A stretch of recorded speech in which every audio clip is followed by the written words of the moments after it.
إن الحمد لله نحمده ونستعينه ونستغفره ونعوذ بالله من شرور أنفسنا ومن سيئات أعمالنا من يهده الله فلا مضل له ومن يضلل فلا هادي له وأشهد أن لا إله إلا الله وحده لا شريك له وأشهد أن محمدًا عبده ورسوله اللهم صل على محمد وعلى آل محمد كما صليت على إبراهيم وعلى آل إبراهيم إنك حميد مجيد اللهم بارك على محمد وعلى آل محمد كما باركت على إبراهيم وعلى آل إبراهيم إنك حميد مجيد يا أيها الذين آمنوا اتقوا الله حق تقاته ولا تموتن إلا وأنتم مسلمون أما بعد فإن خير الكلام كلام الله وخير الهدي هدي محمد صلى الله عليه وسلم وشر الأمور محدثاتها وكل محدثة بدعة وكل بدعة ضلالة أعوذ بالله من الشيطان الرجيم ولا يحسبن الذين يبخلون بما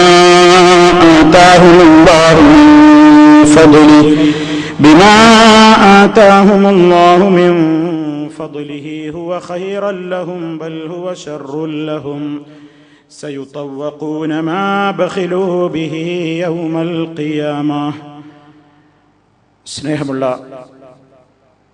സത്യവിശ്വാസികളെ, വിശ്വാസിനികളെ, സഹോദരി സഹോദരന്മാരെ, സുഹൃത്തുക്കളെ,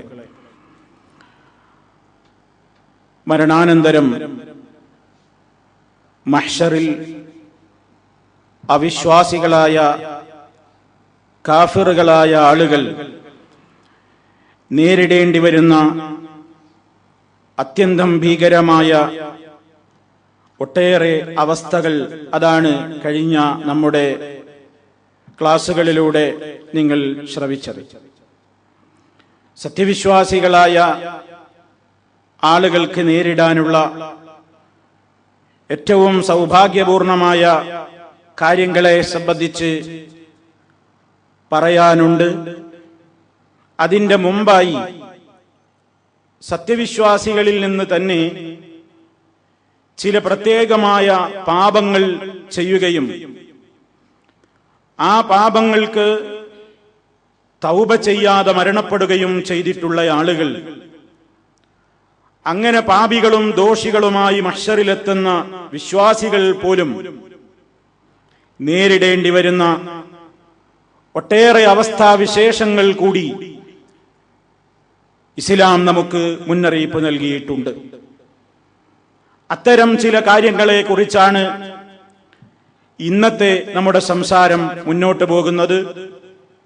അല്ലാഹു റബ്ബുൽ ആലമീൻ ധാരാളമായി നന്മകൾ കേൾക്കുവാനും കേൾക്കുന്നവ ജീവിതത്തിൽ പകർത്തിക്കൊണ്ട് പടച്ച റബ്ബിനെ സൂക്ഷിക്കുന്ന നല്ലവരിൽ ഉൾപ്പെടുവാനും നമുക്കോരോരുത്തർക്കും തൗഫീഖ് നൽകി നമ്മെ അനുഗ്രഹിക്കുമാറാകട്ടെ. സഹോദരങ്ങളെ, സത്യവിശ്വാസികളുടെ മേൽ നിർബന്ധമായ കാര്യമാണ് സകാത്ത് കൊടുക്കുക എന്നത്. സകാത്ത് കൊടുക്കാൻ എത്രയാണ് ഓരോരുത്തരുടെയും കൈകളിൽ സമ്പത്തിന്റെ തോതുണ്ടായിത്തീരേണ്ടത് എന്നത് അറിയാത്തവരായി ഇന്ന് മുസ്ലിമീങ്ങളിൽ ആരും ഉണ്ടാകും എന്ന് ഈ ഉള്ളവന് തോന്നുന്നില്ല. പരിശുദ്ധ റമദാനൊക്കെ വരുമ്പോൾ പ്രത്യേകമായും അല്ലാത്ത ഘട്ടങ്ങളിലും പല സന്ദർഭങ്ങളിലൂടെയായി സമൂഹം ഉത്ബോധിപ്പിക്കപ്പെടുന്ന ഇസ്ലാമിന്റെ പഞ്ചസ്തംഭങ്ങളിൽ ഏറെ പ്രാധാന്യമർഹിക്കുന്ന സകാത്ത് എന്ന് പറയുന്ന സമ്പ്രദായം പരിശുദ്ധ റമദാൻ കഴിഞ്ഞതോടുകൂടി അതിനെ സംബന്ധിച്ചുള്ള ഓർമ്മകൾ ഇനി അടുത്ത റമദാൻ വരെ നിലച്ചു പോവുകയാണോ എന്നത് ഏറെ ചിന്തിക്കേണ്ടുന്ന സന്ദർഭമാണിത്. ചിലരെങ്കിലും ധരിച്ചത് സകാത്ത് റമദാൻ മാസത്തിൽ മാത്രം നടപ്പിലാക്കുന്ന ഒരു ഇബാദത്താണ് എന്നാണ്. റമദാൻ വരുമ്പോൾ പള്ളികളിൽ ജമാഅത്തായി തറാവീഹ് നമസ്കരിക്കുന്നത് പോലെ, റമദാൻ വരുമ്പോൾ പ്രത്യേകമായി നാം ഖദറിന്റെ രാത്രിയെ പ്രതീക്ഷിക്കുന്നത് പോലെ റമദാനിൽ മാത്രം നാം നിർവഹിക്കുകയും ആലോചിക്കുകയും പഠിക്കുകയും സംശയങ്ങൾ തീർക്കുകയും ചെയ്യേണ്ട ഒരു കാര്യമാണ് സകാത്ത് എന്ന് നല്ലൊരു ശതമാനം ആളുകൾ തെറ്റിദ്ധരിപ്പിച്ചതുപോലെയാണ് സമൂഹത്തിന്റെ ഈ വിഷയത്തോടുള്ള സമീപനം എന്നത് നമുക്ക് വളരെ വ്യക്തമായി തന്നെ മനസ്സിലാക്കുവാൻ സാധിക്കുന്ന യാഥാർത്ഥ്യമാണ്. അതുകൊണ്ട് വളരെ ഗൗരവത്തോടുകൂടി നാം മനസ്സിലാക്കേണ്ടതുണ്ട്, സമ്പത്തിന് അതിൻ്റെതായ അളവും അതിൻ്റെതായ വർഷം തികയലും സമയവുമൊക്കെ എപ്പോൾ തികയുന്നുവോ അപ്പോൾ നടപ്പിലാക്കേണ്ടുന്ന നമ്മിൽ നിർബന്ധമായ കാര്യമാണ് സകാത്ത്. അതേതെങ്കിലും മാസത്തിൽ പരിമിതമല്ല, ഏതെങ്കിലും പ്രത്യേക ദിവസങ്ങളിൽ പരിമിതമല്ല. നാം ഓരോരുത്തരും അവരവരുടെ ബിസിനസ്സുകൾ എന്ന് തുടങ്ങിയോ, അവരവർ വാങ്ങുന്ന ശമ്പളത്തിന്റെ കണക്ക് എന്നാരംഭിക്കുന്നുവോ, അവരവർ നടത്തുന്ന മറ്റുള്ള സംവിധാനങ്ങളുടെ വരുമാനങ്ങളുടെ മാർഗങ്ങൾ ഏതൊക്കെ അള്ളാഹു അനുവദിച്ചതുണ്ടോ അവയിലെല്ലാം ഇസ്ലാം നിർബന്ധമാക്കിയ സകാത്തിന്റെ കാലഘട്ടം എപ്പോൾ തികയുന്നുവോ അപ്പോൾ നൽകേണ്ടുന്ന ആരാധനയാണ്, ഇബാദത്താണ് സകാത്ത് എന്ന് ഓരോരുത്തരും മനസ്സിലാക്കേണ്ടതുണ്ട്. അതുകൊണ്ട് ഏത് കാലഘട്ടത്തിലും ചിന്തിക്കുകയും പഠിക്കുകയും ചെയ്യേണ്ടുന്ന പ്രധാനപ്പെട്ട വിഷയമാണ് സകാത്തിന്റെ വിഷയം. പരലോകത്ത് സകാത്ത് നൽകാത്തതിന്റെ പേരിൽ വിശ്വാസികളായ ആളുകൾ തന്നെ അവരുടെ സകാത്തിൽ വീഴ്ചകൾ വന്നു പോയിട്ടുണ്ടെങ്കിൽ, അത് കൃത്യമായി കൊടുത്തു വീട്ടുന്നതിൽ അലംഭാവം പുലർത്തിയിട്ടുണ്ടെങ്കിൽ, അതിന്റെ കണിശമായ സ്വഭാവത്തെ കൃത്യമായി സമീപിക്കുകയും അതിനെ സംബന്ധിച്ചുള്ള കണക്കുകൾ സൂക്ഷിക്കുകയും ചെയ്തിട്ടില്ലെങ്കിൽ, അതേ നാളെ മഹ്ശറിൽ ഈമാനോടുകൂടി മരണപ്പെട്ട മനുഷ്യൻ തന്നെയും അതിന്റെ പേരിൽ പ്രത്യേകമായ ശിക്ഷകൾ, അവൻ ഈ വിഷയത്തിൽ തൗബ സ്വീകരിക്കപ്പെടാതെയാണ് മരണപ്പെട്ടിട്ടുള്ളതെങ്കിൽ അവന് യൗമുൽ ഖിയാമത്തിൽ മഹ്ശറിൽ അവനതാ സ്വർഗനരകങ്ങൾ തീരുമാനിക്കപ്പെടുന്നതിന്റെ മുന്നോടിയായി തന്നെ ശിക്ഷകൾ വരാനുണ്ട് എന്നതാണ് നബി സല്ലല്ലാഹു അലൈഹി വസല്ലമിന്റെ അധ്യാപനങ്ങളിൽ നിന്ന് നമുക്ക് വളരെ വ്യക്തമായി മനസ്സിലാക്കുവാൻ സാധിക്കുന്നത്. ഒന്ന്, ആ രൂപത്തിൽ സകാത്ത് കൊടുക്കാതെ തന്റേതായ സമ്പത്തിൽ വീഴ്ച വരുത്തി അതിന്റെ കണക്കുകൾ കൃത്യമായി നോക്കാതെ അള്ളാഹു അതിൽ നിർണയിച്ചിട്ടുള്ള തോതനുസരിച്ചുകൊണ്ട് അതിന്റെ കണക്കെടുപ്പ് നടത്തി അത് വിതരണം നടത്താതെ അത് കാത്തു സൂക്ഷിച്ചു വെച്ചിട്ടുള്ള ആളുകളുടെ ധനം രണ്ട് രൂപത്തിൽ മഹ്ശറിൽ അള്ളാഹുവിന്റെ അടുക്കൽ നിന്നവന് ശിക്ഷയായി വരികയാണ്. നരകത്തിയിലേക്ക് എടുത്തെറിയപ്പെടുന്നതിന്റെ മുമ്പ് തന്നെയും വിചാരണ നടക്കപ്പെടുന്നതിന്റെ മുമ്പ് തന്നെയും അതേ വളരെ സുദീർഘമായി മഹ്ശറിൽ നിൽക്കേണ്ട കാലഘട്ടത്തിൽ തന്നെയും ശിക്ഷിക്കപ്പെടുന്ന ഒരവസ്ഥയാണ് ഉണ്ടാകുന്നതെന്നാണ് ഇതിൽ നിന്ന് മനസ്സിലാകുന്നത്. അതിൽ ഒരു രൂപം എന്താണ്? നമ്മുടെ സമ്പത്ത്, ആ സമ്പത്ത് രൂപാന്തരം നടത്തപ്പെടുകയാണ്. നമ്മുടെ സമ്പത്ത് എന്ത് തന്നെയായിരുന്നാലും ആ സകാത്ത് കൊടുത്തുകൊണ്ട് ശുദ്ധീകരിക്കപ്പെടാത്ത സമ്പത്താണെങ്കിൽ അള്ളാഹ് നിശ്ചയിച്ച വിഹിതം അതിൽ നിന്ന് പുറത്തെടുത്ത് വിതരണം നടത്തിയിട്ടില്ലാതെ ആര് ചോദിക്കാനാ എന്റെ മുതലിന്റെ കണക്ക്? എന്റെ സമ്പത്ത് എന്റേതാണ്, അത് ഞാൻ സമ്പാദിച്ചുണ്ടാക്കിയതാണ്, അതിന്റെ കണക്ക് പറയാൻ എനിക്കാരോടും ബാധ്യതയില്ല എന്നൊക്കെ ആരും അതിന്റെ കണക്ക് ചോദിക്കാത്തത് കൊണ്ട്, ആരുടെയും മുമ്പിൽ കണക്ക് പറയാൻ നമ്മൾ കൽപ്പിക്കപ്പെടാത്തത് കൊണ്ടും ഒരു ഭയവുമില്ലാതെ ആ വിഷയത്തിൽ കുറച്ചൊക്കെ കൊടുത്തു കൊടുത്തില്ല എന്ന രൂപത്തിലും തീരെ കൊടുക്കാതെയും ഒക്കെ ആ വിഷയത്തിൽ വീഴ്ച വരുത്തിയിട്ടുള്ള ആരെങ്കിലും ഉണ്ടെങ്കിൽ, ആരായിരുന്നാലും അല്ലാഹു റബ്ബുൽ ആലമീൻ അതാ നബി സല്ലല്ലാഹു അലൈഹി വസല്ലമയോട് മുന്നറിയിപ്പ് നൽകുന്നു. ശിക്ഷ അവന് യൗമുൽ ഖിയാമത്തിൽ വരുന്നത് രണ്ട് രൂപത്തിലാണ്. ഒന്നതാ അവന്റെ സമ്പത്ത് അതേത് രൂപത്തിലുള്ള മുതലാണെങ്കിലും അത് പ്രത്യേകമായ ഒരു ജീവിയുടെ രൂപത്തിലേക്ക് രൂപാന്തരം ചെയ്യപ്പെടുന്നു. ഏതാണ് ആ ജീവി, ഏതാണ് ആ ജന്തു എന്ന ഹദീസിൽ കാണാം. അബൂ ഹുറൈറ റളിയല്ലാഹു തആല അൻഹുവിൽ നിന്ന് ഉദ്ധരിക്കപ്പെടുന്നു, ഖാല റസൂലുള്ളാഹി സ്വല്ലല്ലാഹു അലൈഹി വസല്ലം, അല്ലാഹുവിന്റെ റസൂൽ പറഞ്ഞിരിക്കുന്നു, മൻ ആതാഹുല്ലാഹു മാലാ ഫലം യുഅദ്ദി സകാതഹു മുസ്സില മാലുഹു യൗമൽ ഖിയാമത്തി ശുജാഅൻ നഖറ ലഹു സബീബതൻ യുതവഖുഹു യൗമൽ ഖിയാമ യഅഖുദു ബിലിഹ്സിമതൈഹി യഅനി ബിശിദ്ഖിഹി ثم يقول أنا مالك أنا كنزك ثم تلا ولا يحسبن الذين يبخلون بما آتاهم الله من فضله هو خيرا لهم بل هو شر لهم سيطوقون ما بخلوا به يوم القيامة. നബി സല്ലല്ലാഹു അലൈഹി വസല്ലം ഓർമ്മപ്പെടുത്തുന്നു, മൻ ആതാഹുല്ലാഹു മാലൻ, ആർക്കെങ്കിലും അല്ലാഹു സമ്പത്ത് നൽകിയിട്ടുണ്ടെങ്കിൽ, ആർക്കെങ്കിലും അല്ല പണം നൽകിയിട്ടുണ്ടെങ്കിൽ, എന്നിട്ട് ഫലം യുഅദ്ദി സകാതഹു, ആ നൽകപ്പെട്ട സമ്പത്തിന് അല്ല നിശ്ചയിച്ച തോതനുസരിച്ചുള്ള സകാത്ത് അവൻ കൊടുത്തു വീട്ടിയിട്ടില്ലെങ്കിൽ, ഏതാണ് തോത്, എത്രയാണ് തോത്, എത്രയുണ്ടെങ്കിൽ എത്ര കൊടുക്കണം എന്ന് കണിശമായി ഇസ്ലാമിൽ നിയമമുണ്ടല്ലോ. അതറിയാത്തവരല്ലല്ലോ മുസ്ലിമീങ്ങൾ.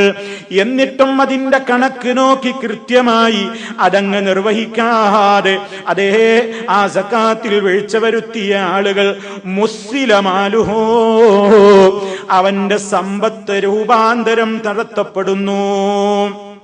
മുസ്സില എന്ന് പറഞ്ഞ കോലം മാറ്റുക, വേറൊരു രൂപത്തിലാക്കുക. എന്താ കോലം മാറ്റുന്നത്? മാലുഹു, അവന്റെ മുതല്, അവൻ ദുനിയാവിൽ അനുഭവിച്ച, അവൻ കൈകാര്യം ചെയ്ത മുതലതാ കോലം മാറ്റുകയാണ്, രൂപം മാറ്റുകയാണ്. എങ്ങോട്ട് എന്ന്? യൗമൽ ഖിയാമ, അന്ത്യനാളിലതാ റബ്ബദിനെ കോലം മാറ്റിയിട്ട് എന്താക്കുന്നത്? ശുജാഅൻ നഖറ ലഹു സബീബതാൻ. ശുജാഅൻ എന്ന് പറഞ്ഞാൽ, ശുജാഇ എന്ന് പറഞ്ഞാൽ അതിഭീകരമായ സർപ്പമാണ്, പാമ്പാണ്. അഖറ, അഖറ എന്ന് പറഞ്ഞാൽ അതിന്റെ അതേ അഖറ എന്ന് പറഞ്ഞാൽ തലയിൽ ചിതുമ്പലില്ലാത്ത പാമ്പ്. തലയിൽ നോക്കിയാൽ അതാ കഷണ്ടി പോലെ തിളങ്ങുന്ന പാമ്പാണ്. എന്തേ? അതിന്റെ തലയിൽ ശരീരത്തിന്റെ മറ്റു ഭാഗങ്ങളിൽ ഉള്ളതുപോലെ ചെതുമ്പലുകളില്ലാതെ പ്രത്യേകമായി തലയിങ്ങനെ കഷണ്ടി അതേ മിനുത്തതായി തീരാൻ എന്താ കാരണം? അതേ അവിടെ അത് നിൽക്കില്ല ആ പാമ്പിന്റെ തലയിൽ. കാരണം മിൻ കസറത്തിസും, അത്യുഗ്ര വിഷമാണ് ആ പാമ്പിന്. അത്യുഗ്ര വിഷത്തിന്റെ അതേ വിഷത്തിന്റെ ഏറ്റവും വലിയ വീര്യമുള്ള വിഷം അതിന്റെ തലയിൽ ഉള്ളത് കൊണ്ട് ആ തലയിൽ അതാ ശരീരത്തിന്റെ മറ്റു ഭാഗങ്ങളിലുള്ളത് പോലെയുള്ള അതേ ചെതുമ്പല് പോലും ഇല്ലാതെ അത്യുഗ്ര വിഷത്തോടെ പ്രത്യേകമായ രൂപത്തിലുള്ള ഒരു പാമ്പ്. ഇനിയും നബി സല്ലല്ലാഹു അലൈഹി വസല്ലം അതിനെ വർണ്ണിക്കുന്നു, ലഹു സബീബതാൻ. രണ്ട് വ്യാഖ്യാനങ്ങൾ അതിനുണ്ട്. ഒന്ന്, അതിന്റെ ആ ഉഗ്രവിഷം നിമിത്തം അതിന്റെ വിഷമത കടിക്കുന്ന നേരത്ത് മാത്രമല്ല, അതിന്റെ വിഷം അതിൽ എത്രത്തോളം കാഠിന്യമുണ്ട്, എത്രത്തോളം വിഷത്തിന്റെ ആധിക്യമുണ്ട്, അതിന്റെ രണ്ട് വായയുടെ രണ്ട് ഭാഗത്തുകൂടെയും എപ്പോഴും ഇങ്ങനെ നുര ഒലിച്ചുകൊണ്ടിരിക്കും, വിഷമാണ് ഒഴുകിക്കൊണ്ടിരിക്കുന്നത്. ആ നിലക്കതിന് വ്യാഖ്യാനമുണ്ട്. മറ്റൊരു വ്യാഖ്യാനം, ആ പാമ്പിന്റെ ഇരു കണ്ണുകൾക്കും മീതെ രണ്ട് ഭീകരമായി നമുക്ക് തോന്നുന്ന നിലക്കുള്ള കറുത്ത പുള്ളികളുണ്ട്.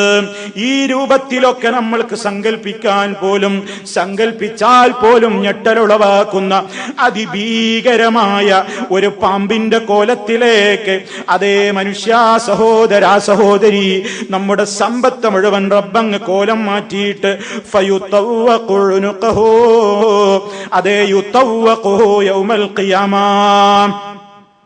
അന്ത്യനാളിൽ അവൻ മഹ്ശറിൽ നിൽക്കുമ്പോൾ തന്നെ അതവന്റെ കഴുത്തില്ലതാ ആ കണ്ഠാഭരണമായിട്ട് അണിയിക്കപ്പെടുകയാണ്. അവന്റെ കഴുത്തിൽ ആ പാമ്പ് വരിഞ്ഞു മുറുക്കുകയാണ്. കാണാൻ കഴിയാത്ത നിലക്ക് അത്രയും ഭീകരമായ സർപ്പം. അതേ ഒരു പാമ്പിനെ കണ്ണാടി കൂട്ടിലടക്കപ്പെട്ട പ്രത്യേകമായ സ്ഥലത്ത് പോയിട്ട് ഒരു പാമ്പിനെ നോക്കി നിൽക്കാൻ പോലും ധൈര്യമില്ലാത്ത സഹോദരാ, അത് കണ്ടാൽ പോലും പേടിച്ചോടുന്ന സഹോദര, സഹോദരി, അതേ നാളെ മഹ്ശറിൽ നമ്മുടെ കണ്ഠത്തിൽ വരിഞ്ഞു മുറുക്കുന്ന ഈ അതിഭീകരമായ അത്യുഗ്ര വിഷമുള്ള ഈ പാമ്പ് വന്നുകൊണ്ട് അതേ മനുഷ്യനോടതാ എന്താ സംസാരിക്കുന്നത്?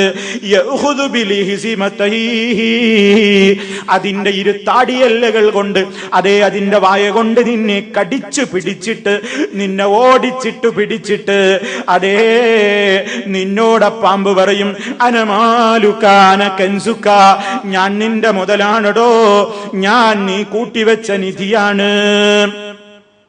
ഇത് പറഞ്ഞിട്ട് നബി സല്ലല്ലാഹു അലൈഹി വസല്ലം അതാ തെളിവായിട്ട് ആയത്തോതുകയാണ്. സുമ്മതലാ, പിന്നീട് റസൂലുള്ളാഹി പാരായണം ചെയ്ത് കേൾപ്പിച്ചു. വലാ യഹ്സബന്നല്ലദീന യബ്ഖലൂന ബിമാ ആതാഹുമുല്ലാഹു മിൻ ഫദ്ലിഹി ഹുവ ഖൈറൻ ലഹും ബൽ ഹുവ ശർറുൻ ലഹും സയുതവഖൂന മാ ബഖിലൂ ബിഹി യൗമൽ ഖിയാമ വലാ യഹ്സബന്നല്ലദീന, വിചാരിച്ചു പോകണ്ട, ആര് വിചാരിക്കണ്ട, അല്ലദീന യബ്ഖലൂന, അല്ലദീന യബ്ഖലൂന, പിശുക്ക് കാണിക്കുന്ന ആളുകൾ, പിശുക്കന്മാര് വിചാരിക്കണ്ട. എന്തിനാണ് അവർ പിശുക്ക് കാണിച്ചത്? എന്തുകൊണ്ടാണ് അവർ പിശുക്ക് കാണിച്ചത്? ബിമാ ആതാഹുമുല്ലാഹു മിൻ ഫദ്ലിഹി, അല്ലാഹ് അവന്റെ ഫദ്ലിൽ നിന്ന് എടുത്തു കൊടുത്ത മുതലിൽ നിന്ന് ചെലവഴിക്കേണ്ട നേരത്തെ ചെലവഴിക്കാതെ, കൊടുക്കേണ്ടത് കൊടുക്കാതെ അതേ പിശുക്ക് കാണിച്ച് നടന്ന ആളുകളൊന്നും വിചാരിക്കണ്ട എന്ത്? ഹുവ ഖൈറൻ ലഹും, അതവർക്ക് നന്മയാണെന്ന് വിചാരിക്കണ്ട. സകാത്ത് കൊടുക്കാതെ നടന്നപ്പോ പലരും വിചാരിച്ചു ഞാൻ രക്ഷപ്പെട്ടു പോയി, ഞാൻ രക്ഷപ്പെട്ടു, എന്റെ മുതലിന്റെ കണക്ക് ചോദിക്കാൻ ഒരാളും വന്നില്ല, എന്റെ മുതൽ എത്രയാണെന്ന് ഞാൻ ഒരാളോടും പറഞ്ഞില്ല, എന്റെ ബാലൻസ് പരിശോധിക്കാൻ ലോകത്ത് സംവിധാനവുമില്ല. അതേ ആളുകളുടെ മുമ്പിൽ ഞാൻ നല്ല പിള്ളയായി എനിക്ക് രക്ഷപ്പെടാൻ സാധിക്കുന്നു. എത്രയാണ് കണക്കെന്നൊരാളോടും പറയാതെ അതേ സകാത്ത് കൊടുക്കാതെ ഞാനും സൊഫിൽ നിന്ന് നിസ്കരിക്കുന്നു. അതേ അവരാരും വിചാരിക്കണ്ട അതവർക്ക് നന്മയാണെന്ന്, നല്ലതിനാണെന്ന് വിചാരിക്കണ്ട. ബൽ ഹുവ ശർറുൻ ലഹും, പക്ഷേ അവർക്കത് തിന്മയാണ്, അതവർക്ക് വലിയ തിന്മയായിട്ട് മാറാൻ പോവുകയാണ്. സയുതവഖൂൻ, അതേ പിറകെ ഇത്തരത്തിലുള്ള ആളുകൾ അവരുടെ കണ്ഠങ്ങളിൽ അണിയിക്കപ്പെടുന്നതാണ്. മാ ബഖിലൂ ബിഹി, എന്തൊരു മുതലാണോ അവർ പിശുക്ക് കാണിച്ചു പിടിച്ചു വെച്ചതെങ്കിൽ അത് രൂപാന്തരം പ്രാപിച്ച് കഴുത്തിൽ അണിയിക്കപ്പെടാൻ പോകുന്നു. എപ്പോൾ? ദുനിയാവിലല്ല, യൗമൽ ഖിയാമ, അന്ത്യനാളിലതാ ലക്ഷങ്ങളും കോടികളും കാണുന്ന നിലക്കതാ പ്രത്യേകമായി ചില ആളുകളുടെ കഴുത്തിൽ പാമ്പ് വരിഞ്ഞു ചുറ്റിയിട്ട് അതേ ആ മനുഷ്യനതാ പാമ്പിന്റെ ആ ഉപദ്രവത്തിൽ നിന്ന് രക്ഷപ്പെടാൻ വേണ്ടി അതേ ഓടിയകലുമ്പോൾ, രക്ഷപ്പെടാൻ നോക്കുമ്പോൾ കൂടുതൽ വരിഞ്ഞു മുറുക്കിയവനെ കടിക്കുന്ന നേരത്ത് ചില റിപ്പോർട്ടുകളിൽ കാണാം അദ്ഖല യദഹു ഫീ ഫീഹി, ആ പാമ്പിന്റെ വായിലേക്ക് എന്നാലെങ്കിലും രക്ഷയുണ്ടാകുമല്ലോ എന്ന നിലക്ക് ഈ മനുഷ്യനവന്റെ കൈയിട്ടെന്ന് രക്ഷപ്പെടാൻ നോക്കും. ആ സമയത്ത് ഫജഅല യഖ്ദിമുഹാ, ഈ മനുഷ്യന്റെ കയ്യെ പാമ്പ് കടിച്ച് മുറിച്ചുകൊണ്ടിരിക്കും. കമാ യഖ്ദിമുൽ ഫഹൽ, കമാ യഖ്ദമുൽ ഫഹലു, പന കടിച്ച് മുറിക്കപ്പെടുന്നത് പോലെ അതേ ഏറ്റവും വലിയ ഏത് രൂപത്തിലുള്ള വൻമരങ്ങളും കടിച്ച് മുറിക്കപ്പെടുന്നത് പോലെ ഈ പാമ്പതാ മനുഷ്യനെ കൊത്തി നുറുക്കുകയാണ്. അതേ മരണമുണ്ടോ? ഇല്ല, രക്ഷയില്ല, ഓടി രക്ഷപ്പെടാനുമില്ല.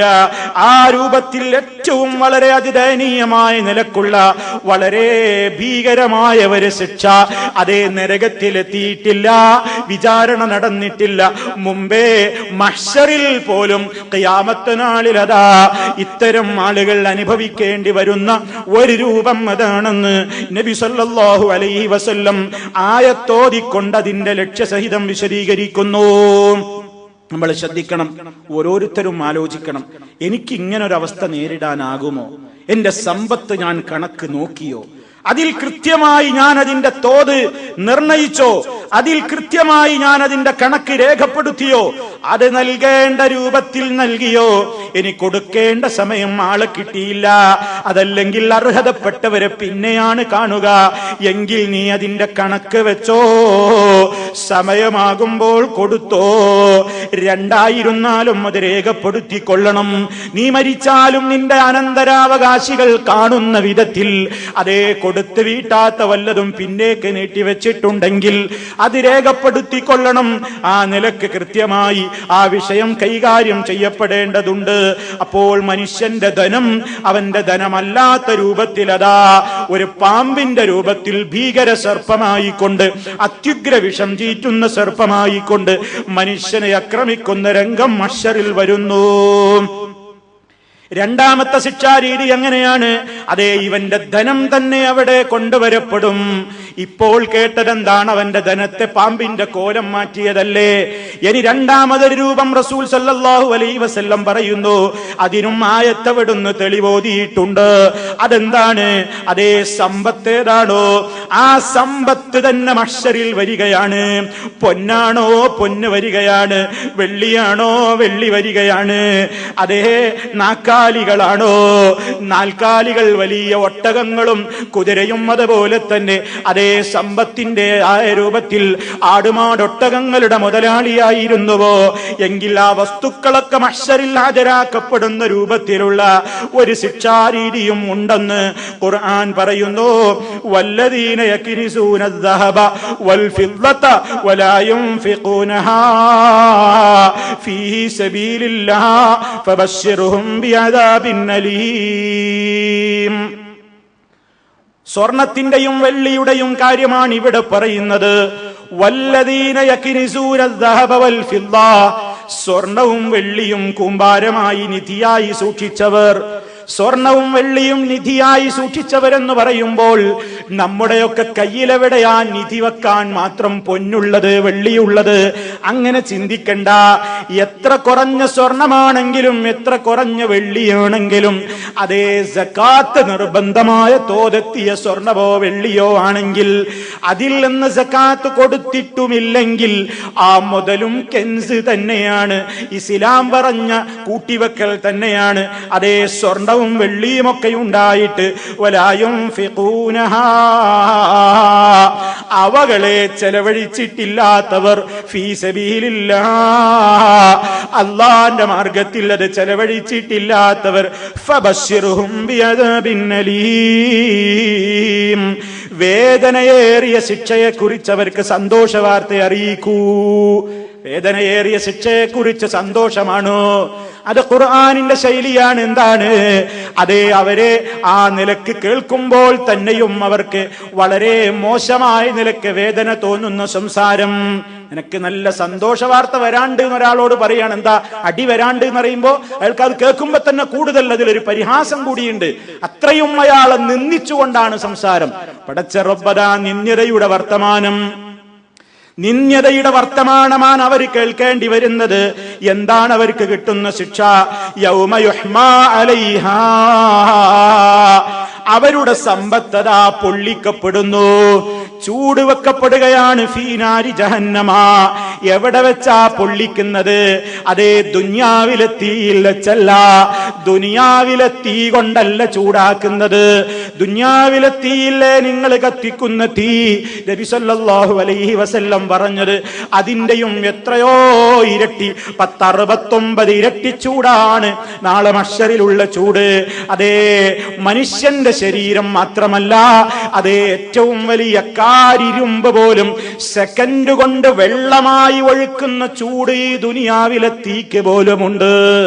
വലിയ വലിയ തീ, വലിയ വലിയ രൂപത്തിലുള്ള ഇരുമ്പിന്റെ കഷ്ണങ്ങൾ, ഇരുമ്പിന്റെ വലിയ വലിയ രൂപത്തിലുള്ള കഷ്ണങ്ങൾ അതേ സെക്കൻഡ് നേരങ്ങൾ കൊണ്ട് അത് ദ്രാവകമായി ഒലിച്ചിറങ്ങുന്ന അത്രയും കഠിനമായ ചൂട് ദുനിയാവിലെ തീക്ക് പോലുമുണ്ട്. ഇതിന്റെയും 69 ഇരട്ടിയുള്ള ചൂടിലാണ് നാളെ മഹ്ശറില്ലതാ സഹോദരി നിന്റെ പൊന്ന് ചൂടാക്കുന്നത്, സഹോദരാ നീ കൂട്ടിവെച്ച നിന്റെ സമ്പത്ത് ചൂടാക്കുന്നത്. അതേ, നമ്മുടെ സർവ്വ മുതലുകളും ആ നിലക്ക് പ്രത്യേകമായ നിലക്ക് അവിടെ ചൂട് വെക്കപ്പെട്ടിട്ട് ചൂടാക്കിയിട്ട് എന്നിട്ട് അത് മുഖേന പൊള്ളിക്കപ്പെടുന്നു. ഇതാണ് വേറൊരു ശിക്ഷ. അതുകൊണ്ടതാ ചൂടുവെക്കപ്പെടുകയാണ്. ജിബാഹുഹും മനുഷ്യരുടെ നെറ്റിത്തടങ്ങൾ, വജുനൂബുഹും അവരുടെ പാർശ്വഭാഗങ്ങൾ, വദുഹൂറുഹും അവരുടെ പുറഭാഗങ്ങൾ.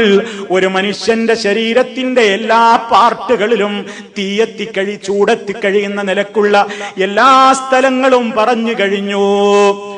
ഒരു മനുഷ്യന്റെ മുൻഭാഗം അവന്റെ നെറ്റിത്തടം, അതേ ശരീരത്തിന്റെ ഇരുഭാഗങ്ങൾ അവന്റെ ഇരുവാരിവശങ്ങൾ, അതേ അവന്റെ പിൻഭാഗം അവന്റെ പുറഭാഗം അവന്റെ മുതുക്, ഈ സ്ഥലങ്ങളിലെല്ലാം ശക്തമായ നിലക്കതുകൊണ്ട് പൊള്ളിക്കപ്പെടുമ്പോൾ അതേ ഡ്രസ്സ് ഇസ്തിരി വെക്കുന്ന നേരത്ത് അറിയാതെ ചെറുവിരലിൽ അയൺ ബോക്സിൽ ഒന്ന് സ്പർശനം ടച്ച് വന്നു പോയാൽ നീറ്റൽ സഹിക്കാതെ നടക്കുന്ന സഹോദരാ സഹോദരി, അതേ ദുനിയാവിലെ തീയാണതെങ്കിൽ ആഖിറത്തിലെ കഠിനകഠോരമായ നിലക്ക് ഈ പൊന്നും വെള്ളിയും അതേ ആഭരണങ്ങളും എല്ലാ സമ്പത്തും അങ്ങനെ പ്രത്യേകമായ രൂപത്തിൽ പൊള്ളിച്ചതുകൊണ്ട് ശരീരം ചൂടുവെപ്പിക്കപ്പെടുമ്പോൾ ആർത്തട്ടഹസിച്ചുകൊണ്ട് മനുഷ്യൻ നിൽക്കുമ്പോൾ അവനോടും പറയുകയാണ്, അതാ മകനസുത്തും ലി അൻഫുസികും, നിങ്ങൾക്ക് വേണ്ടി വലിയ സ്നേഹത്തോടെ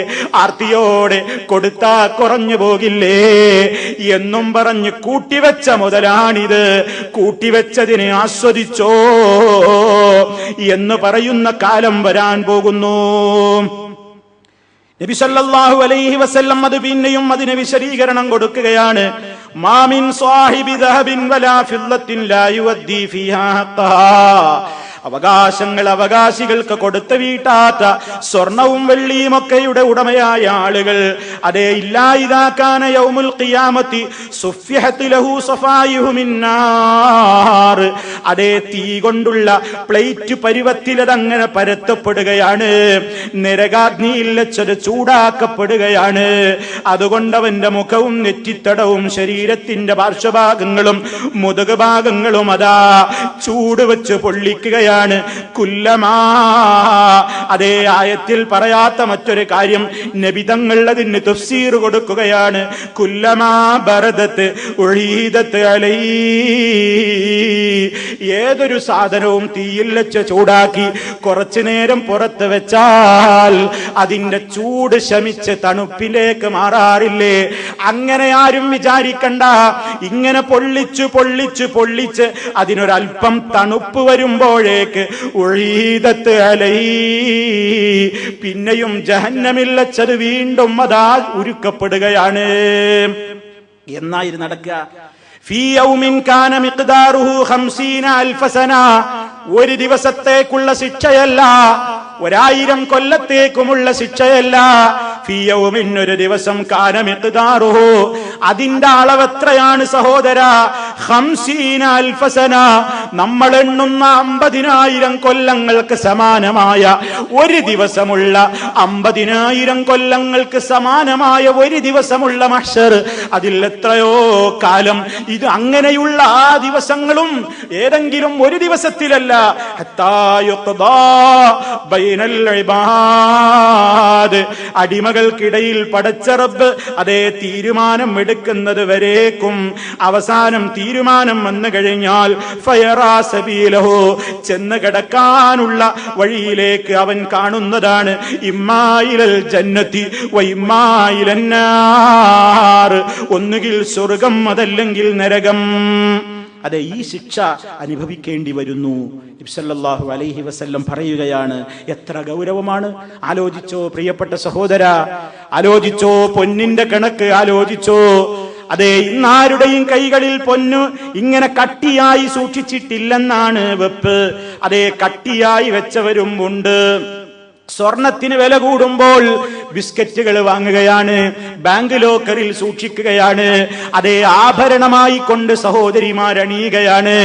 ആഭരണമായി അണിയുന്നത് കുറെ ഇടക്കിടക്ക് ഇങ്ങനെ മാറ്റം വരും.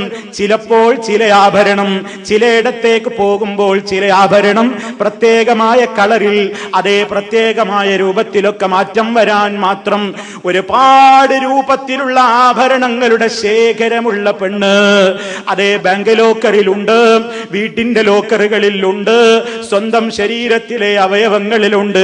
പക്ഷേ ഇന്ന് വരെ കണക്ക് നോക്കിയിട്ടില്ല, ഇന്ന് വരെ തൂക്കം നോക്കിയിട്ടില്ല, ഇന്ന് വരെ അതിന്റെ ശതമാനം കണക്ക് കൂട്ടിയിട്ടില്ലെങ്കിൽ അതാ വരുന്നു നാളെ മഹ്ശറിൽ. ഇത് സഹിക്കാനാകുമോ? ചിന്തിക്കേണ്ടതാണ്. റമദാൻ കഴിഞ്ഞപ്പോഴും ഇനിയും ചിന്ത വേണം. അതേ പൊന്നുള്ള പെണ്ണാണെങ്കിൽ അതേ ആരൊക്കെയോ പറഞ്ഞു കൊടുത്തു, ആഭരണത്തിന് അങ്ങനെ കെട്ടി നടക്കുന്ന ഉപയോഗിക്കുന്ന ആഭരണത്തിന് എത്ര സക്കാത്തൊന്നുമില്ല എന്ന് ആരൊക്കെയോ പറഞ്ഞു. ഇനി ആരെങ്കിലും അങ്ങനെ പറഞ്ഞില്ലെങ്കിൽ അങ്ങനെ പറയുന്ന മൗലവിമാരെ മാത്രം വിളിച്ചിട്ട് അവരെ കൊണ്ടത് പറയിപ്പിച്ചു സമാധാനത്തിന് വേണ്ടി. ഏത് മൗലവി പറഞ്ഞാലും അതേത് വലിയ പണ്ഡിതൻ പറഞ്ഞാലും റസൂലുള്ളാഹിനേക്കാൾ വലിയ മൗലവിയുണ്ടോ? നബി സല്ലല്ലാഹു അലൈഹി വസല്ലം ഒരു തീരുമാനം പറഞ്ഞിട്ടുണ്ടെങ്കിൽ ആരെങ്കിലും ഇനി അതേ എന്നൊന്ന് മൂളി തന്നാൽ രക്ഷപ്പെടാമെന്ന് ഒരാളും വിചാരിക്കണ്ട. ചിലരൊക്കെ മനസ്സിലാക്കൽ എന്താ, ഏതെങ്കിലും ഒരു വിഷയത്തിൽ കുറച്ചൊരൽപ്പം അയവുള്ള ഫത്വ എവിടുന്നാ കിട്ടുക, അയാളെ വിളിക്കുക അക്കാര്യത്തിന് എന്ന് തീരുമാനിച്ചുകൊണ്ട് മാത്രം പലരെയും സമീപിക്കുന്നവരുണ്ട്. ഇവൻ വിചാരിക്കുന്ന മറുപടി തന്നെ കിട്ടണം എന്ന് വിചാരിച്ച് വിളിക്കുന്നവരുണ്ട്. ശ്രദ്ധിച്ചോ, മഹാനായ ഇബ്നു അബ്ബാസ് റളിയല്ലാഹു തആല അൻഹുവിന്റെ ഒരു വാക്ക് ഈ സന്ദർഭത്തിൽ ഞാൻ എന്റെ പ്രിയപ്പെട്ട ശ്രോതാക്കളുടെ മുമ്പിൽ വെക്കട്ടെ. മഹാനവറുകൾ പറയുകയാണ്, ആകാശത്ത് നിന്ന് നിങ്ങളുടെ മേൽ കൽമഴ വർഷിച്ചേക്കുമോ എന്ന് ഞാൻ ഭയപ്പെടുന്നു. ആകാശത്ത് നിന്ന് നിങ്ങളുടെ മേൽ കൽമഴ വർഷിച്ചേക്കുമെന്ന് എനിക്ക് തോന്നുന്നു. എപ്പോൾ? അഖൂലു, ഞാൻ നിങ്ങളോട് പറയുന്നു, ഖാല റസൂലുള്ളാഹി, അല്ലാഹുവിന്റെ റസൂൽ ഒരു കാര്യം പറഞ്ഞിരിക്കുന്നു എന്ന് ഞാൻ പറയുമ്പോൾ, വതഖൂലൂന, നിങ്ങൾ തിരിച്ചെന്നോട് പറയുന്നത്, ഖാല അബൂബക്കർ വ ഉമർ, സിദ്ദീഖുൽ അക്ബർ റളിയല്ലാഹു അൻഹുവിനെ മറിച്ചാണല്ലോ അഭിപ്രായം. ഉമർ റളിയല്ലാഹു അൻഹുവിനെ മറിച്ചാണല്ലോ അഭിപ്രായം എന്നൊക്കെ പറഞ്ഞിട്ട് റസൂൽ സല്ലല്ലാഹു അലൈഹി വസല്ലമിന്റെ അഭിപ്രായത്തിൽ നിന്ന്, അവിടുന്ന് പഠിപ്പിച്ച കാര്യങ്ങളിൽ നിന്ന് കുതറിയോടാൻ നടക്കുന്ന ആളുകളുണ്ടോ? ഇന്ന പണ്ഡിതൻ ഇന്നതാ പറഞ്ഞത്, ഇന്ന മൗലവി ചെയ്യുന്നില്ലേ അപ്പത് ഹലാലാകും, ഇന്ന മൗലവി ആവാമെന്നാണല്ലോ പറഞ്ഞത്. ഈ ഒരു മസ്അലയിൽ മാത്രമല്ല, ഒട്ടേറെ കാര്യങ്ങളിൽ ജനങ്ങൾ ഇന്ന് ഈ ലൂപ്പ് ഹോൾ ഉപയോഗപ്പെടുത്തുന്നുണ്ട്. അതേ, ഓരോരുത്തർക്കും എന്താണോ തോന്നിയത് അതിനനുസരിച്ച ഫത്വ കിട്ടിയിട്ടില്ലെങ്കിൽ വെറുപ്പാണ്. പലപ്പോഴും അങ്ങനെയാണ്. അത് ഓണസദ്യയുടെ കാര്യത്തിലാണെങ്കിലും, സംഗീതം കേൾക്കുന്ന കാര്യത്തിലാണെങ്കിലും, സിനിമയുടെ കാര്യത്തിലാണെങ്കിലും, സീരിയലുകളുടെ കാര്യത്തിലാണെങ്കിലും, മറ്റേതെങ്കിലും വിഷയത്തിലാണെങ്കിലും, അതേ താൻ ഇഷ്ടപ്പെടുന്ന മറുപടി കിട്ടിയിട്ടില്ലെങ്കിൽ അത് കിട്ടും വരെ അതിനനുകൂലിക്കുന്ന ഏതെങ്കിലും ഗ്രൂപ്പുകാരുണ്ടോ, പാർട്ടിക്കാരുണ്ടോ, അവരോടൊക്കെ ചോദിച്ചിട്ട് അതേ അവരും പണ്ഡിതന്മാരല്ലേ, അവരും അനുവദനീയമാണെന്ന് പറഞ്ഞിട്ടുണ്ടല്ലോ, എന്തിനാണിത് തീവ്രവാദം എന്നൊക്കെ പറഞ്ഞു സമാധാനിക്കുന്നവരോട് പറയട്ടെ, സിദ്ദീഖുൽ അക്ബർ റളിയല്ലാഹു അൻഹുവിനേക്കാൾ വലിയ പണ്ഡിതനുണ്ടോ? ഉമർ ഖത്താബ് റളിയല്ലാഹു അൻഹുവിനേക്കാൾ വലിയ പണ്ഡിതന്മാരുണ്ടോ? അവരുടെ വാക്കുകളാണെങ്കിൽ പോലും നബി സല്ലല്ലാഹു അലൈഹി വസല്ലം പറഞ്ഞതിന് അതേ അതിനോട് വിരുദ്ധമായ നിലക്കാണ് വന്നുപോയതെങ്കിൽ, അങ്ങനെ വരാറില്ല, അങ്ങനെ വരില്ല. അങ്ങനെ വന്നു പോയതെങ്കിലും നബി സല്ലല്ലാഹു അലൈഹി വസല്ലമിന്റെ വാക്ക് സ്വീകരിക്കാവൂ എന്ന് ഇബ്നു അബ്ബാസ് റളിയല്ലാഹു തആല അൻഹു അത് പറയുന്നത്.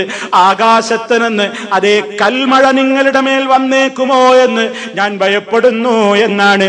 അതുകൊണ്ട് പറയട്ടെ, ചില പെണ്ണുങ്ങളൊക്കെ വിചാരിച്ചു വെച്ചു കെട്ടുന്ന ആഭരണത്തിന് സക്കാത്ത് കൊടുക്കണ്ട, അങ്ങനെ കൊടുക്കണം എന്ന് പറയുന്ന മൗലവിമാര് വിവരക്കേടാ പറയുന്നതെന്നൊക്കെ ചില സഹോദരിമാർക്ക് തോന്നിപ്പോയിട്ടുണ്ട്. അതേ, ധരിക്കുന്ന ആഭരണം അടുത്ത വീട്ടിലെ കല്യാണത്തിന്, മറ്റേ പാത്തുമ്മ കല്യാണത്തിന് പോകുമ്പോ ഒന്ന് കെട്ടാൻ വായ്പ കൊടുക്കലാണ് അതിന്റെ സക്കാത്തെന്ന് തെറ്റിദ്ധരിച്ചവരുണ്ട്, തെറ്റിദ്ധരിപ്പിച്ചവരുണ്ട്. അതേ, ഉപയോഗിക്കുന്ന ആഭരണത്തിന് സക്കാത്ത് തീരെ വേണ്ടെന്ന് പറഞ്ഞവരുമുണ്ട്. ശ്രദ്ധിച്ചോളണം. സല്ലല്ലാഹു അലൈഹി വസല്ലം ഒരു സഹോദരി അതാ അല്ലാഹുവിന്റെ റസൂലിന്റെ അടുത്തേക്ക് വരികയാണ്. ആ പെണ്ണിന്റെ കൂടെയുണ്ട് ഇബ്നത്തുൻ ലഹാ, ആ പെണ്ണിന്റെ മകളും കൂടെയുണ്ട്. പെണ്ണിന്റെ മകളുടെ കയ്യിലുണ്ട് മസക്കത്താനി ഗലീളതാൻ മിൻ ദഹബിൻ, പൊന്നുകൊണ്ടുള്ള നല്ല പരുത്ത 2 വളകളുണ്ട്. 2 വളകൾ ധരിച്ച പെൺകുട്ടിയാണ്. നല്ല കട്ടിയുള്ള, അതേ നല്ല രൂപത്തിൽ കാണാൻ ചന്തമുള്ള, ഒരു നേരിയ രൂപത്തിലുള്ള വളയൊന്നുമല്ല, അതേ തൂക്കമുള്ള വളകൾ തന്നെയാണ്. ഫഖാല നബിയു സല്ലല്ലാഹു അലൈഹി വസല്ലം, ഉടനെ നബി സല്ലല്ലാഹു അലൈഹി വസല്ലം ചോദിക്കുകയാണ്, അതുഅതീന സകാത ഹാദാ, ഇതിന്റെ സകാത്ത് കൊടുത്തിട്ടുണ്ടോ സഹോദരി? നിങ്ങൾ ഇതിന്റെ സകാത്ത് കൊടുത്തിട്ടുണ്ടോ? ഖാലത്ത്, ആ സഹോദരി പറഞ്ഞു, ലാ, ഇല്ല നബിയേ എന്ന് പറഞ്ഞപ്പോൾ അല്ലാഹുവിന്റെ റസൂല് തിരിച്ചൊരു ചോദ്യമാണ്, അയസുറുക്കി, നിന്നെ സന്തോഷിപ്പിക്കുന്നുണ്ടോ? നിന്നെ സന്തോഷിപ്പിക്കുമോ? അൻയുസവ്വിറകില്ലാഹു ബിഹിമാ, ഈ രണ്ട് വളകൾക്ക് പകരം യൗമൽ ഖിയാമ, അന്ത്യനാളിൽ പടച്ച റബ്ബ് നിന്നെ ധരിപ്പിക്കുന്നത് നീ സന്തോഷിക്കുമോ? സിവാറൈനി മിന്നാർ, അതേ തീ കൊണ്ടുള്ള 2 വളകൾ നിന്റെ കയ്യിൽ നാളെ മഹ്ശറിൽ ധരിപ്പിക്കുന്നത് നീ സന്തോഷിക്കുന്ന കാര്യമാണോ? ഇതങ്ങ് കേട്ടപ്പോഴേക്ക് ഈമാനുള്ള പെണ്ണുങ്ങളല്ലേ, അതേ അതുവരെ അതിനെക്കുറിച്ച് ബോധമില്ല. നബി സല്ലല്ലാഹു അലൈഹി വസല്ലമിന്റെ ഈ ചോദ്യം അങ്ങ് കേട്ടപ്പോൾ ഫഖലഅതുഹുമാ, ആ സഹോദരി 2 വളയൂരി, 2 വളയും തന്റെ മോളെ കയ്യിൽ നിന്ന് ഊരിയെടുക്കുകയാണ്. ഫൽഖതുഹുമാ ഇലൻ നബി സല്ലല്ലാഹു അലൈഹി വസല്ലം, അത് നബി സല്ലല്ലാഹു അലൈഹി വസല്ലമിലേക്ക് അങ്ങ് ഏൽപ്പിക്കുന്നു. ഏൽപ്പിച്ചിട്ട് അവർ പറഞ്ഞു, ഹുമാലില്ലാഹി വറസൂലിഹി, ഈ 2 വളയും ഇനി അള്ളാന്റെ മാർഗത്തിലേക്ക്, അതേ അള്ളാഹ്ക്കും റസൂലിനുമാണ് എന്ന് പറഞ്ഞാൽ ഇത് അള്ളാന്റെ മാർഗത്തിലേക്ക് ഞാൻ സംഭാവന ചെയ്യുന്നു. ഈ വള ധരിച്ചതിന്റെ പേരിൽ എനിക്ക് നാളെ മഹ്ശറിൽ അതേ ഇതിന്റെ വിഹിതം കൊടുക്കാതെ ഞാനിത് ധരിക്കുമ്പോ എനിക്കത് കഷ്ടപ്പാടാണെങ്കിൽ എനിക്കത് വേണ്ട എന്ന് പറയുമ്പോൾ, പ്രിയപ്പെട്ട സഹോദരന്മാരെ, നമ്മുടെ ഭാര്യമാരുടെ കൈകളിലുള്ള ആഭരണങ്ങൾ, ഭാര്യമാരുടെ ശരീരത്തിലുള്ള ആഭരണങ്ങൾ, അവർക്ക് വിവാഹത്തിന് കിട്ടിയ പൊന്ന് ചോദിച്ചിട്ട് നിനക്ക് കിട്ടിയതാവട്ടെ, ചോദിക്കാതെ ബാപ്പ പൊന്നാരം കൊണ്ട് കൊടുത്തതാവട്ടെ, എങ്ങനെ കിട്ടിയ പൊന്നാവട്ടെ, കണക്ക് നോക്കിയിട്ടുണ്ടോ? പരിശോധന നടത്തിയിട്ടുണ്ടോ? തൂക്കം നോക്കിയിട്ടുണ്ടോ? 100 പവന് 2.5 പവൻ തോതിൽ വെച്ച് സകാത്ത് കൊടുക്കൽ നിർബന്ധമാണ്. 100 പവനുണ്ടോ? 2.5 പവൻ നമ്മുടേതല്ല. ഒരിക്കൽ കൊടുത്താ മുതൽ ശുദ്ധിയായില്ലേ, അടുത്ത കൊല്ലം പിന്നെ കൊടുക്കണ്ട എന്നും ചില വിവരക്കേടുകൾ ഫത്വയായിട്ട് ലോകത്ത് നിലവിലുണ്ട്. പിന്നാലെ പോകണ്ട. 1 കൊല്ലം ശുദ്ധീകരിക്കപ്പെട്ട മുതലാണെങ്കിലും അടുത്ത കൊല്ലം അതേ 2.5 കഴിച്ച് 97 ഉണ്ടെങ്കിൽ 97യിൽ നിന്ന് കൊടുത്തോ, അതിനനുസരിച്ച് പിന്നെയും കുറയുകയാണ്. അങ്ങനെ ക്ലീനാക്കി കൊടുക്കേണ്ടതാണ്. ആഭരണം എത്രയാണെന്ന് മുസ്ലിമീങ്ങളുടെ വീടുകളിൽ ആഭരണമുള്ളത് പവനിന് 21,000 കടന്നപ്പോഴും വിൽപ്പനക്ക് കുറവില്ലല്ലോ. ഏറ്റവും കൂടുതൽ കേരളത്തിൽ ജ്വല്ലറികളുള്ളത് എവിടെയാണ്? ജ്വല്ലറികളുള്ളത് ഏറ്റവും കൂടുതൽ എവിടെയാണ്? മുസ്ലിം പോക്കറ്റുകളിലാണ്. ഇനി അമുസ്ലിം കേന്ദ്രങ്ങളിൽ അമുസ്ലിം ഉടമസ്ഥന്മാര് ജ്വല്ലറി ഉദ്ഘാടനം ചെയ്യാനും എന്തേ തങ്ങൾ പാപ്പാനെ വിളിക്കുന്നത്? മനസ്സിലാക്കിയിട്ടുണ്ടോ? എന്താ ഇതിലെ തന്ത്രം, എന്താ ഇതിലെ മനഃശാസ്ത്രം? മുസ്ലിമീങ്ങളായി ഇതിന്റെ ഇരകള്, മുസ്ലിമീങ്ങളായി ഇത് കൂടുതൽ വാങ്ങുന്നത്. എവിടെയും മുസ്ലിമിനാണ് ആർഭാടം, എവിടെയും മുസ്ലിമിനാണ് ധൂർത്ത്. അതേ എവിടെയാണെങ്കിലും അതേ മറ്റു പലർക്കും പ്രിയം എന്താണ്? ഇതിനോട് മാത്രമാണ്. ഈ മഞ്ഞലോഹത്തോട് പ്രിയമില്ലാത്തവരുണ്ടോ? ഉണ്ടായിക്കോട്ടെ, എത്രയും ഉണ്ടായിക്കോട്ടെ. പക്ഷേ കണക്ക് തീർത്ത് സക്കാത്ത് കൊടുത്തിട്ടില്ലെങ്കിൽ ഒരു സെയിൽ ടാക്സ് ഉദ്യോഗസ്ഥനും ഒരു ഇൻകം ടാക്സ് ഉദ്യോഗസ്ഥനും നമ്മുടെ വീട്ടിൽ വന്ന് കയറി പരിശോധിക്കും. ആലോചിക്കാനില്ല, നമ്മുടെ ബാങ്ക് ലോക്കർ തപ്പാനില്ല. നാം ലോക്ക് ചെയ്യപ്പെടുന്ന ഖബറുണ്ടല്ലോ, ആ ഖബറിൽ നിന്ന് എഴുന്നേറ്റ് മഹ്ശറിലെത്തുമല്ലോ, അവിടെ പിടികൂടപ്പെടുമെന്ന് മഹാനായ അഷ്റഫുൽ ഖൽഖ് മുഹമ്മദുർ റസൂലുള്ളാഹി വളരെ നേരത്തെ മുന്നറിയിപ്പ് നൽകിയിരിക്കുകയാണ്. അതുകൊണ്ട് ഇപ്പോഴും ആവർത്തിക്കുന്നു, ഈ ശബ്ദം ശ്രവിക്കുന്ന സഹോദരിമാരോട്, അതെ ഇനിയും ഈ ശബ്ദം ശ്രവിച്ചേക്കാൻ സാധ്യതയുള്ള സഹോദരിമാരോട്, അവരെ നിയന്ത്രിക്കുന്ന സഹോദരന്മാരോട്, എല്ലാവരോടും പറയുന്നു, ആഭരണമാക്കിയ പൊന്നാവട്ടെ, അതേ ബിസ്ക്കറ്റ് രൂപത്തിൽ സൂക്ഷിച്ച പൊന്നാവട്ടെ, എന്ത് പൊന്നാണെങ്കിലും കണക്ക് നോക്കി കൃത്യമായി സകാത്ത് കൊടുത്തോ, അല്ലെങ്കിൽ നാളെ മഹ്ശറിൽ ഇതാണ് അവസ്ഥ. വളരെ ദയനീയമാണ്, വളരെ ദയനീയമാണ്. ഇത് ചിന്തിക്കണം. അത് ചിന്തിക്കാതെ ഒരു രക്ഷയില്ല. ഒരു ക്ലാസ് കേൾക്കുമ്പോൾ പോയിട്ട് ആലോചിച്ചിട്ട് പിന്നെ മനസ്സൊന്നും ഒഴിവാക്കേണ്ട മസല അല്ല ഇത്. ചില ആൾക്കാരൊക്കെ അങ്ങനെയാണ്. സക്കാത്തിനെ പറ്റി ഒരു ഖുതുബ കേട്ടു, സക്കാത്തിനെ പറ്റി ഒരു ക്ലാസ് കേട്ടു, സക്കാത്തിനെ പറ്റി ഒരു ലേഖനം വായിച്ചു, അന്ന് 2 ദിവസമൊക്കെ അങ്ങനെ നോക്കി എത്ര പൊന്നുള്ളത്, പിന്നെ അത് മറന്നു. മറക്കേണ്ടതല്ല ഇത് മറക്കേണ്ടതല്ല. എപ്പോഴും ഓർത്ത് അത് കൊടുത്ത് തീർക്കുവോളം മനസ്സിൽ കൂട്ടിക്കിഴിക്കലുകൾ നടത്തിയിട്ട് കൊണ്ട് നടക്കേണ്ട കാര്യമാണ്. അതേ, ഇത് മരിക്കാൻ നേരത്താ മരണനേരത്ത് ആരെങ്കിലും കൊണ്ടുപോകുമോ, എന്തൊരാർത്തിയോടെയായി കൂട്ടിവെച്ചത്, എന്തൊരാർത്തിയോടെയാണ് ഇത് ചെലവാക്കാതെ വെക്കുന്നത്. സഹോദരി, മരിച്ചു കഴിഞ്ഞാൽ അതേ മയ്യത്ത് കുളിപ്പിക്കുന്ന നിന്റെ സഹോദരി, മയ്യത്ത് കുളിപ്പിക്കുന്ന പെണ്ണാരാവട്ടെ, ഇത്ര ആർത്തിയോടെ ഇപ്പങ്ങള് ധരിച്ച പൊന്നല്ലേ ഇത് എന്ന നിലക്ക് ശരീരത്തിന്റെ ഒരു ചെറുവിരലിലെങ്കിലും ഒരു പവൻ തൂക്കം മോതിരമുണ്ടെങ്കിൽ അതും വെച്ചോള് കഫൻ പുടവയിൽ പൊതിയപ്പെടട്ടെ എന്ന് വിചാരിച്ച് ഖബറിലേക്ക് പോയിക്കോട്ടെ എന്ന നിലക്ക് ഒരു ജനാസയും കുളിപ്പിച്ച് കഫൻ ചെയ്യപ്പെടാറില്ല. എത്ര മുതലിനോട് ആർത്തിണ്ടായിട്ടും, എത്ര മുതലിനോട് ആർത്തിയുള്ള പെണ്ണ് കെട്ടിയ പൊന്നാണെങ്കിലും കുളിപ്പിക്കുന്ന പെണ്ണത് ഊരിയെടുക്കും. ഇനി കുറെ സമയം കഴിഞ്ഞിരിക്കുന്നു, കൈയൊക്കെ ചീർത്തിരിക്കുന്നു, വള ഊരിയിട്ട് കിട്ടണില്ല, എന്നാ പിന്നെ അവിടെ കിടന്നോട്ടെ എന്ന് വിചാരിക്കൂ. ഇതേതായാലും ഊരിയിട്ട് കിട്ടണില്ല. അവൾ ആർത്തിയോട് അണിഞ്ഞൊരു വളയല്ലേ, ഒരു കമ്മലല്ലേ, ഒരു നെക്ലസ് അല്ലേ, അതല്ലെങ്കിൽ ഒരു മോതിരമല്ലേ, അതവിടെ കിടക്കട്ടെ എന്ന് വിചാരിച്ച് ഒരാളും ഖബറടക്കില്ല. അങ്ങനെ ആരെങ്കിലും ഖബറടക്കിയിട്ടുണ്ടെങ്കിൽ ഖബർ തുറന്ന മുതലെടുക്കണം എന്നത് ഇസ്ലാമിന്റെ നിയമവുമാണ്. അതേ, ഒരു മുതലും ഖബറിൽ വെക്കാൻ പാടില്ല, അത് വേറെ മസലയാണ്. എന്തോ ആകട്ടെ, ആർക്കും കൊണ്ടുപോകാനാകാത്ത ഈ ഒരു സമ്പത്തിന് അല്ലാഹ് 100 പവനുണ്ടെങ്കിൽ ഒരു തുച്ഛമായ 2.5 പവൻ ചോദിച്ചെങ്കിൽ, അപ്പൊ ചിലര് ചോദിക്കുകയാണ്, 2.5 പവൻ തുച്ഛമാണോ? 2.5 നീ വെറുതെ കൊടുക്കണം എന്നല്ലല്ലോ പറഞ്ഞത്. 100 പവന്റെ കാശ് കൂട്ടുന്നില്ല, എല്ലാരും കൊടുക്കുന്ന കാശ് കൂട്ടുക. ഒരാളിനോട് ചോദിച്ച് എത്ര പവൻ കൊടുക്കണം? 100 പവൻ ഉണ്ടെങ്കിൽ 2.5 പവൻ. അപ്പൊ 2.5 പവന് ഇപ്പൊ എത്രയായി? ഒരു പവന് 21,000, അതിന്റെ ഈ മുകളിലായി. അപ്പൊ എത്രയായി ഉറുപ്പ്യ 2.5 പവന്? അതിന് ബാക്കി 90,000 ബാക്കിയില്ല. അതിന്റെ വില എന്താ കൂട്ടാത്ത? 100 ഉണ്ടായിട്ടല്ലേ 2.5 കൊടുക്കാൻ പറഞ്ഞു. അങ്ങോട്ട് ചിന്തിക്കൂല. എപ്പോഴും അങ്ങനെയല്ല, അവനാൻ ഇങ്ങോട്ട് കിട്ടാനുള്ളത് കൂട്ടൂലല്ലോ. കിട്ടാനുള്ളതാണല്ലോ കൂട്ടുക, കൊടുക്കാനുള്ളത് കൂട്ടൂലല്ലോ. അങ്ങനെയല്ലോ. ഞാനൊരാൾക്ക് 10 റുപ്യ കൊടുക്കാണ്ടെങ്കിൽ എനിക്ക് ഓർമ്മ ഉണ്ടാവില്ല, ഇങ്ങോട്ട് കിട്ടാൽ നല്ല ഓർമ്മയായിരിക്കും. അഥവാ ഇവിടെ നിലനിൽക്കണ പൊന്നിനെ പറ്റി അത് കാര്യമായിട്ട് ചിന്തല്ല, കയ്യിൽ നിന്നാണ് പോണതാ ചിന്തിക്കുന്നത്. അതുകൊണ്ട് അത് ആലോചിക്കണ്ട. എല്ലാവരും ആലോചിച്ചോളും പ്രിയപ്പെട്ടവരെ. ഒരു ഒഴിവുമില്ലട്ടോ ഇതിന്, ഒരു ഒഴിവുമില്ല. ആഭരണത്തിന് സക്കാത്തില്ല എന്ന് പ്രസംഗിക്കുന്ന മൗലവി ഉണ്ടെങ്കിൽ നാളെ മഹ്ശറിൽ നിങ്ങളെ സഹായിക്കാൻ വരൂലട്ടോ, വരൂല. അതിനെന്ത് മസല കിട്ടിയിട്ടും കാര്യമില്ല. നബി സല്ലല്ലാഹു അലൈഹി വസല്ലം നമുക്ക് പഠിപ്പിച്ചു തരികയാണ്. അതുകൊണ്ട് ആ നിലക്കുള്ള കൃത്യമായ പരിശോധനകൾ ഇനിയും നടത്തണം. എന്തിന്?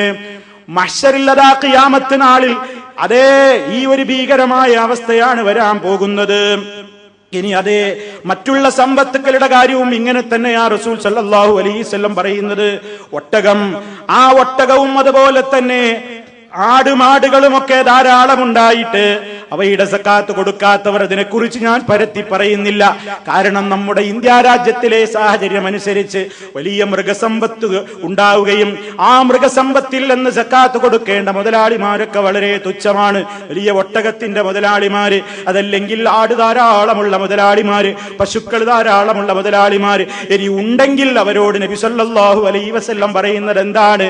അതേ, ആ മൃഗങ്ങളൊക്കെ ഒന്നൊഴിയാതെ ഇവന്റെ നെഞ്ചകത്ത് കയറിയിട്ട് അതേ ചവിട്ടുകയും കുത്തുകയും അവയുടെ കൊമ്പുകൾ കൊണ്ട് കുത്തി നോവിക്കുകയും മുറിപ്പെടുത്തുകയും ചവിട്ടി ശരീരത്തിൽ മുഴുവൻ കയറി ചവിട്ടി മടക്കുകയും മെതിക്കുകയും അതേ ഒരു തല അങ്ങോട്ട് പോയാൽ അടുത്ത തല പിന്നെയും വീണ്ടും വരികയാണ്. ഇത് തുടർന്നുകൊണ്ടേയിരിക്കും.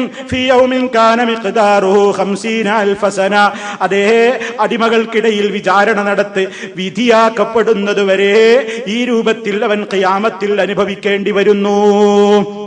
എല്ലാം സ്വഹീഹായ ഹദീസുകൾ നമ്മൾ മനസ്സിലാക്കണം. അതുകൊണ്ട് ഏറ്റവും കൂടുതൽ നാം ശ്രദ്ധിക്കണം. ഇത് കാഫിറായി മരിച്ചവന്റെ കാര്യമല്ല പറയണം. അവനേതായാലും ഒന്നുമില്ല, അവന് സക്കാത്തും സ്കാരവും അതിനൊക്കെ വേറെ അവന്റെ മസലയാണ്.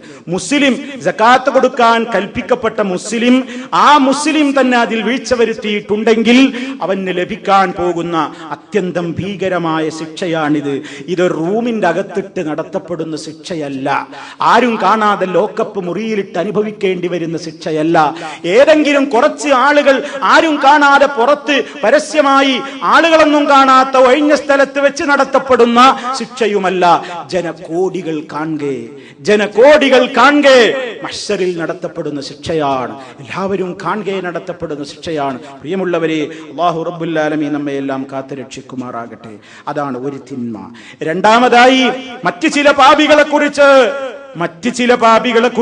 നബി സല്ലല്ലാഹു അലൈഹി വസല്ലം പറഞ്ഞു. അതിൽ ഒരു വിഭാഗം ആരാണ്? അൽ മുതകബ്ബിറൂന, അഹങ്കാരം നടിച്ച ആളുകൾ. അവർക്കും ഖിയാമത്ത് നാളിൽ ചില പ്രത്യേക സ്പെഷ്യൽ ശിക്ഷകളുണ്ട്.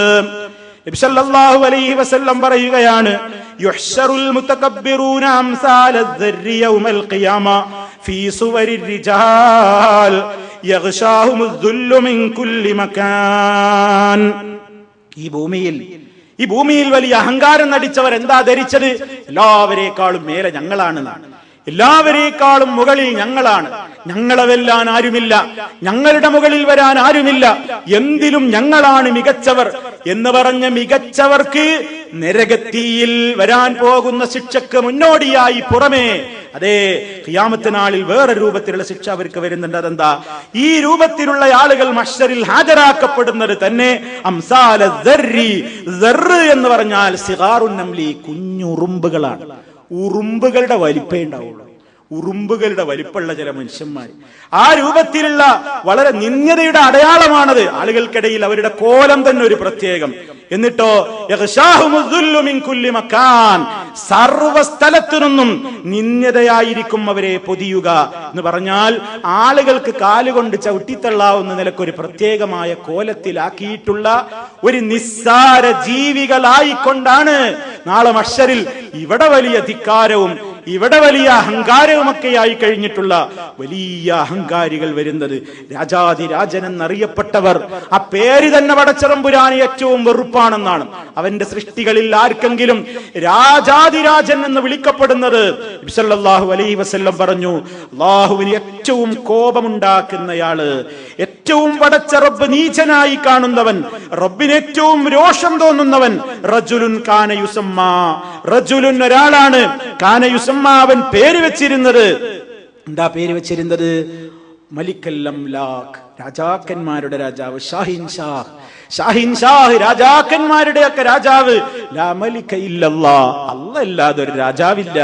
അങ്ങനെയൊക്കെ അഹങ്കാരം കാണിച്ച ഫറോവയടക്കമുള്ള ലോകം കണ്ട വലിയ ധിക്കാരികളൊക്കെ ഉറുമ്പ് സമാനമായി, ഉറുമ്പ് മനുഷ്യൻ നടക്കുന്ന കാലിനടിയിൽ പലപ്പോഴും നിസ്സാരമായി ചവിട്ടിയരക്കപ്പെടുന്ന, ശ്രദ്ധിക്കപ്പെടാതെ പോകുന്ന ഒരു ജീവിയാണ്.